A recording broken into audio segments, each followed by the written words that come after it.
Welcome to the deep dive, everyone, here on the F1 Blog YouTube channel. Today, we're diving headfirst into the Imola Grand Prix weekend.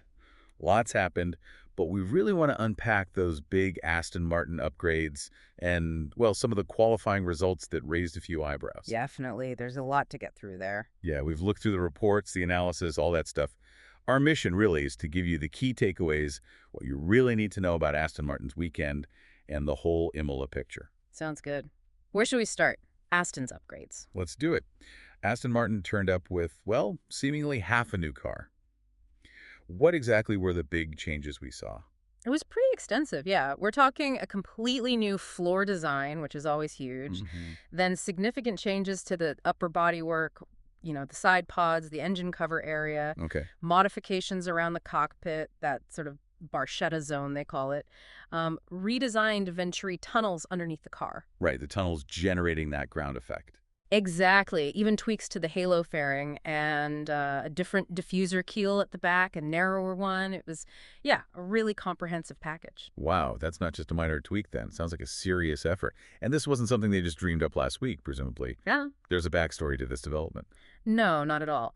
The initial heavy lifting on the design and development, that mostly happened in the Mercedes wind tunnel. We're talking sort of December through to March. Okay, using Mercedes' facilities? Initially, yes. But crucially, Aston Martin then took those designs and validated them, really put them through their paces in their own new wind tunnel at Silverstone. So the final sign-off, the confirmation, happened using their new kit. Yeah. That feels like a big step for them as a team, right? Using their own tools. It's a massive step. It shows they're betting in those new facilities. And Andy Cowell commented on this too, didn't he? Yes, what was his take? He basically underlined the huge amount of work involved, but specifically stressed how vital their own wind tunnel was for that final validation phase. It really speaks to their growing independence and, well, confidence in their own development path. Okay, so huge effort, new facilities playing a key role. The million-dollar question then, did it actually work on track?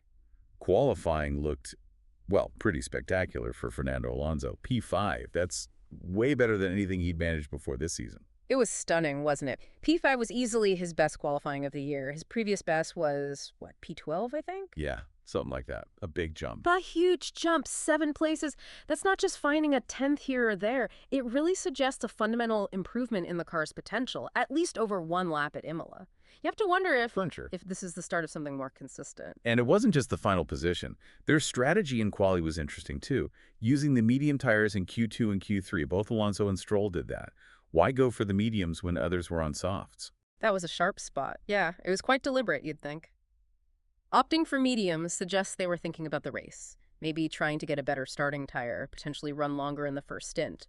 Or perhaps they just felt the car was quick enough on the medium to secure a decent grid slot without needing the absolute peak grip of the soft for that 1 lap. A calculated gamble. Makes sense. So technically speaking, what are these upgrades? The floor, the Venturis, the diffuser. What are they trying to achieve? What's the aerodynamic goal? Well, fundamentally, all those changes, especially the underfloor stuff, are about improving aerodynamic efficiency. It's the classic goal. Generate more downforce for better cornering grip. Without adding too much drag for the straight. Exactly. Minimize drag. And focusing on the floor, the Venturi tunnels, the diffuser that usually points towards trying to create more powerful but also more stable and predictable downforce, making the car easier to drive on the limit, especially in slower corners where this car seemed to struggle before. Right. Now, Fernando Alonso, he always gives good insight.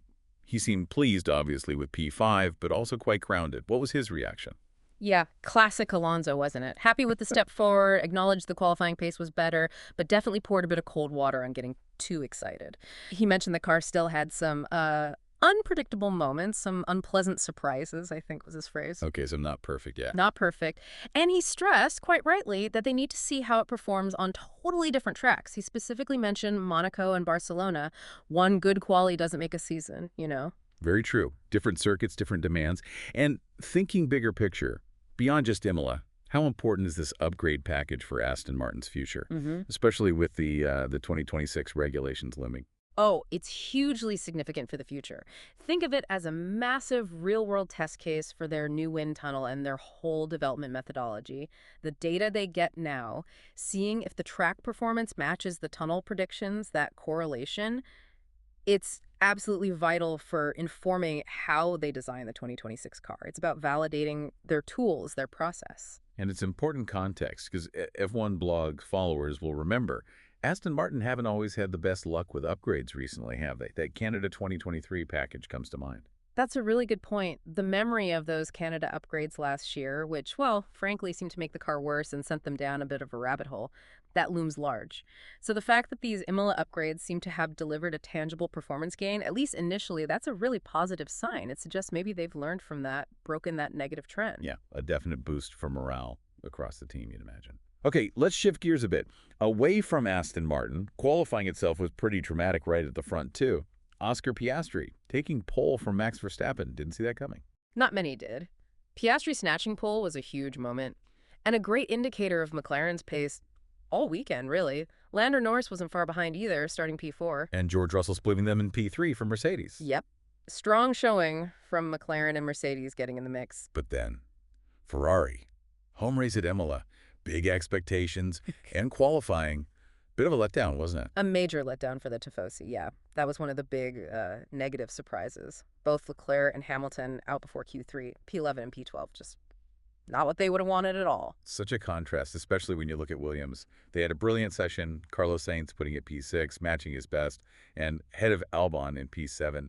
What does that tell us about the midfield? It just shows how incredibly tight and, well, volatile that midfield battle is. Williams nailing the setup, Saints Jr. driving brilliantly. They could really punch above their usual weight. It proves performance can swing quite dramatically depending on the track and who gets it right on the day. We also saw a couple of nasty crashes in Q1. Sonoda had a big one, Colapinto too. Thankfully, both drivers were okay. Yeah, those were heart-stopping moments, a real reminder of the speeds involved. But as you say, the fact they both walked away relatively unharmed is just incredible. Huge credit to the safety standards in modern F1, the cars, the circuits. Absolutely. So looking towards the race itself, Alonso, despite that P5 start, sounded like he was managing expectations. What was his thinking? He was quite pragmatic, yeah, pleased with the grid slot, obviously, but he voiced concerns about potentially slipping back during the race. He specifically mentioned uncertainties about their long-run pace, their tire degradation, compared to teams like, well, Williams, Mercedes, maybe even Ferrari finding better race pace. He seems braced for a fight to hold position. So that one-lap speed might not translate directly to race performance. What other factors were setting up the race? Any key predictions or strategies people were watching? Well, several things. Obviously, could Piastri convert pole and maybe build a lead over Norris in the championship fight? That was one angle. You'd expect Verstappen to be aggressive off the line, too, trying to get that lead back immediately. Oh, absolutely. Max wasn't going to just sit behind. And interestingly, some of the pre-race simulations suggested Carlos Sainz in that Williams might actually have really strong race pace. Some were even hinting at a potential top 4 challenge if things went his way. From P6. That would be impressive. It would. And then there's just Imola itself. It's notoriously difficult to overtake there, isn't it? So that start, the first lap, track position, all absolutely critical. Let's dig into the driver mindsets a bit more. Alonso's caution we've mentioned, but he also talked about the car still having unpleasant surprises. What does that suggest? It suggests that while the overall pace is up, the car's balance or handling might still be a bit inconsistent, maybe unpredictable at the limit. They've made it faster, but perhaps not fully tamed it yet. Still work to do on the underlying characteristics. He also very touchingly dedicated that qualifying result to his late physio, Fabrizio Bora. A nice touch. Yeah. And Carlos Sainz, you mentioned his potential race pace. He sounded quite upbeat about Williams' performance overall. He did, yeah. He was clearly encouraged by qualifying P6, saw it as a real opportunity for the race. You could sense a growing confidence there, both in the team and his own ability to extract performance from that Williams package. And Piastri, securing his first ever F1 pole. That must have been a massive confidence shot in the arm. Yeah. We saw him being more assertive recently, as F1 blogs pointed out too. Definitely. Pole position is a huge milestone. And you're right, that more assertive driving, like the move on Max in Miami, it's all part of his development. This pole just confirms he's becoming a really polished, confident operator at the very front, a genuine force. So this Imola weekend, it really drove home how close things are, particularly in that midfield pack, and how much difference the circuit can make. Couldn't agree more. The qualifying order was all over the place compared to previous races. It shows how sensitive these cars are to track characteristics and how vital it is for teams to keep developing, keep finding performance, because the order can change so quickly. And that strategic element in qualifying, like Aston Martin using the mediums, that seems to be adding another layer of complexity too. It really does. Teams aren't just thinking about the fastest single lap anymore. They're weighing up tire choices for the start of the race, stint length, all that strategic stuff right from Saturday.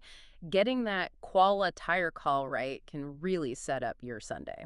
Okay, let's try and tie this all together then. What are the main things you think we should take away from this Imola deep dive, especially regarding Aston Martin? Right.